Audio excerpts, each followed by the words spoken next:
Hello, and welcome back to the Pokemon Hideout. My name is Jesse. Thanks so much for being here today. Now, if you have been here in the past, I really do appreciate you coming back. And if you're new, thanks for being here. I hope you find some benefit from today. I hope you find it entertaining. Today, I'm going to talk about 5 kinds of people that can ruin your life, metaphorically speaking. So most of my videos are on selling Pokemon cards, collecting Pokemon cards, investing, that kind of thing. But if you're here and you sell something else online, I think you could find some benefit. I think you could find it relatable. If there are some differences, I'd love to hear those in the comments if you sell something else. And if you're new to selling, I hope that you pick something up. Maybe you'll get some good warning signs or learn something new. And if you've been here before, you'll know that, hey, other people can feel your pain. They feel your frustrations. You're not alone in this. So without further ado, here are 5 kinds of people that can ruin your life online. 5 kinds of buyers. Number 1 is the scammer. Now, a lot of times a scammer is essentially trying to get either free product from you or the product plus a partial refund. So very commonly what will happen is maybe you'll send them a card and they'll say something like, hey, this card isn't the right card you sent me. Or, hey, you said this card was in mint condition, it's got a big crease in it, or something like that. And so a lot of times they'll say like, hey, give me a partial refund. When the card or the item is perfectly fine, they just want some of their money back. Or what they might do is request a return and then ship you back an empty box or a box of rocks. And so when you say, hey, you shipped me back nothing, they'll say, I don't know what you're talking about. And then they'll say, hey, eBay, look at the tracking shows it was delivered. This guy's a liar. So basically, it's a lot of dishonesty. Sometimes people will buy something, like if they buy a lot of cards, and then they'll take out some of the good ones and send back the rest of them. The good news is, if you're selling on a platform with seller protection, you will win this case. I know places like eBay do not let buyers get away from this, and hopefully those buyers get kicked off the platform because, yeah, there's really no place for people like that on online selling. So that's just something to be careful of, especially if you're selling higher priced items. One thing you might want to do is, I think you can set it to where only people with a certain amount of feedback can buy from you. Or another thing you can do is set your item really high in price and say, hey, if you're interested, message me. And then once they message you, you can kind of vet the buyer that way. You can look at their feedback. You can, talk to them a little bit, see if they're a legitimate, buyer, and go from there. Because a lot of times the scammers are fairly new people to the selling platform and have very little to no feedback. So be on the lookout for scammers for sure. The second kind of person is the time waster. Now, that might sound a little bit harsh, but the truth is, a lot of people online aren't interested in buying from you. No, they are just time wasters. They might not even know it, but that's what they do. Now, when I first started selling online, whenever someone would message me, I would respond as detailed as I could. I would answer every question, send them 10,000 pictures, a gazillion responses. And then I started to realize, some of these people that are messaging me have no intention of buying from me. And I'm not trying to say that every person who messages you or shows interest in an item should buy from you. That's not the case at all. But you start to get a sense of people that are messaging you that are serious buyers versus people that are messaging you who are not serious buyers and you don't really know why they're messaging you. So I think one thing that I've noticed consistently is if they ask you more than 3 questions about the item, they're probably not going to buy from you. Let me give you probably the best piece of selling advice in this video. You know how you can tell that somebody is interested in buying from you? They hit the buy button. Yep, there it is. Simple as that. If they start messaging you and they want pictures and more pictures and more pictures and then more questions and questions and questions and just start talking about who knows what, at some point you got to realize, okay, what are we doing here? Yeah, essentially we're wasting each other's time, and that might not bother them, but they should have respect for other people's time as well.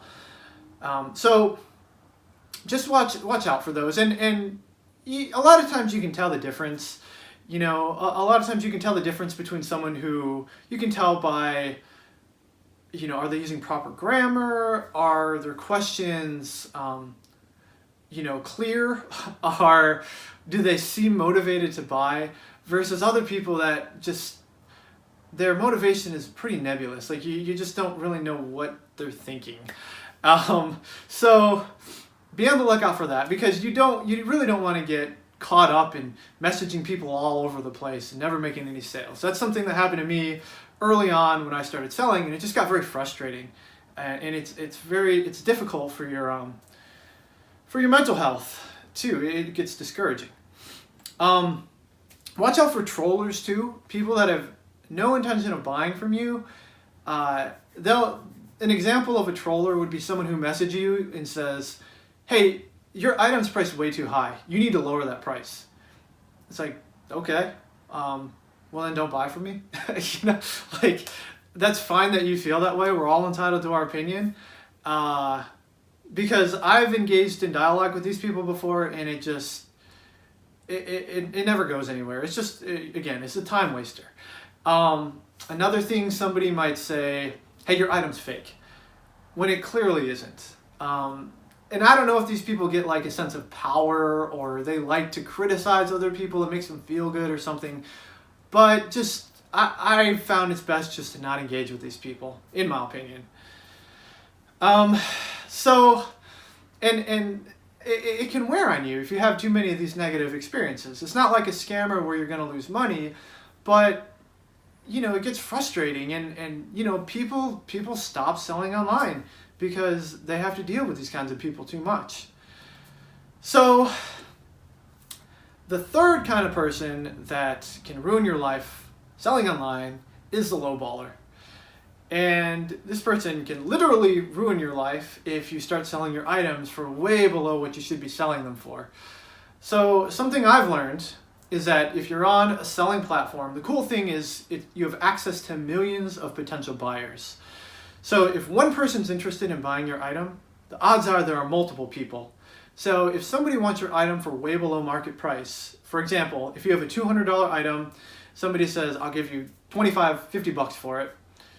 The odds are there's somebody else who wants your item as well that's willing to pay a lot closer to $200. Now, I'm not against giving a good deal. I'm not against finding a good deal. But when you start getting, I would say, 50% of the item's value or below, it kind of becomes just, I just don't even bother with it personally. Because a lot of times what those people are trying to do is to just get a steal of a deal and then resell it, and just basically profit off of your either need to sell it quickly or your lack of knowledge of the value of the product. So be on the lookout for that. Now, don't overprice your product. That's something I see a lot of sellers. They think their items are worth way more than what it's worth. Like, do your due diligence, and if you know the market price, you have sales history to back it up. You write a very clear description. You can be confident, and you don't have to let somebody else say something, because this is something that a lot of buyers do to try to get a lower price. They'll say something, they'll belittle your product. They'll say, "Oh, there's this flaw, there's that flaw. I know this other place that I can get it for half the price. I know there's, this or whatever. I only have X amount of dollars in my bank account, so you need to buy it, or you need to sell it at this price." And a lot of times what these people are doing is they're just they're sending out mass messages to people, trying to get underpriced items, and just hoping to find a seller that's either ignorant or believes them or just in a hurry to sell. Don't be that person. Stick to your guns, and don't be affected by the low ballers. The fourth kind of person that can ruin your life is the person who doesn't pay. And unfortunately for this, it's kind of unavoidable. If you have an auction, you don't know who's going to win. If you have a best offer option, you don't know who's going to send you an offer. And even if you have a buy now option, you don't know who's going to buy from you. One thing that does help, like I mentioned before, is put the immediate pay required. So that way, if they if they buy something and have buyer's regret, or they don't want to buy it, they have to cancel it, and then it's a strike against them on their buyer account. It incentivizes them to go ahead and purchase that over trying to get a quick refund. People that win auctions or make a best offer and don't pay, the best thing to do with those people is to open up a case against them. And so that way it doesn't hurt you as a seller. Don't cancel the item. They might ask you to cancel it. Make sure if you do that, that they selected they wanted to cancel. So it hurts their account and not your account. Ultimately, these people are going to happen. So best to just let it roll off your shoulders. Don't worry about it. And just know that, most people that buy online are good. Most people are good, honest buyers. They just want what they paid for. But you're going to have some bad apples. So if you know this in advance, it kind of helps, I think, lessen the blow a little bit when it does happen. Because you're like, oh, yeah, I was expecting something like that to happen eventually. So the fifth person that can ruin your life is the person that asks for things for free. Yes, this is a real thing. I did not know that people came on marketplaces and asked for free items. When it first happened to me, I was shocked. I was like, this person just said, and sometimes they don't even ask. They're just like, hey man, let me get that for free.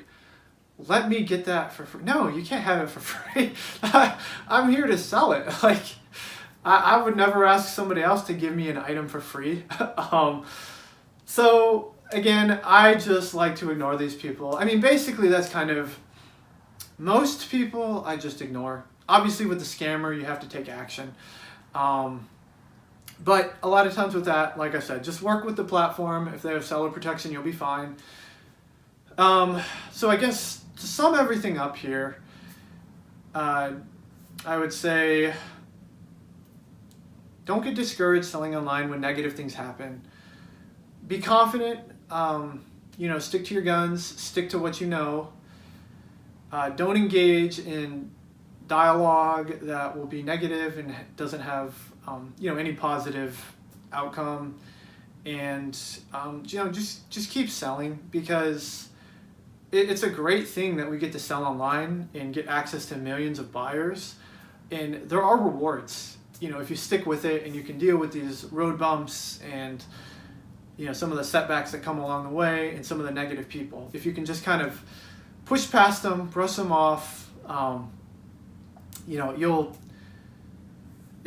be worth it in the end. So that's what I have for today's video. I hope you liked it. Please like, subscribe, comment, and hopefully you got something from it. And if this is relatable to you, let me know, because I definitely understand what you're going through. So with that being said, thanks so much. Have a great day. See you on the next one.